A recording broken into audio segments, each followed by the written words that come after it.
Ինչպես Սուրբ Ծնունդը միավորեց նույնիսկ թշնամիներին։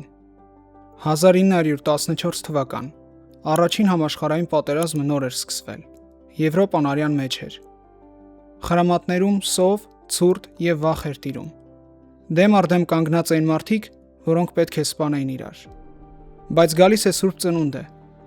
Գիշերը գերմանական խրամատներից լսվում էր մի երգ։ Լուր գիշերը։ Բրիտանական խրամատներում զինվորները լռում են։ Նրանք ճանաչում են երգը։ Դա նույն երգն էր, որ իրենց մանկության եկեղեցիներում են երգում։ Եվ նրանք պատասխանում են նույն երգով, բայց իրենց լեզվով։ Քիչ անց զինվորները դուրս են գալիս խրամատներից, առանց զենքի, առանց հրամանի, թշնամիները դեմ առ դեմ։ Նրանք ձեռք են սեղմում, կիսում են հացը, ծխախոտը, նվերները, աղոթում են միասին, իսկ որոշ տեղերում նույնիսկ ֆուտբոլ են խաղում։ Պատերազմը մի պահ կանգ է առնում։ Ոչ քաղաքականություն, ոչ գաղափարախոսություն, միայն Քրիստոս։ Սուրբ Ծնունդը հիշեցրեց նրանց, որ Աստված միայն մեկ ազգի Աստված չէ։ Նա բոլորի Աստվածն է։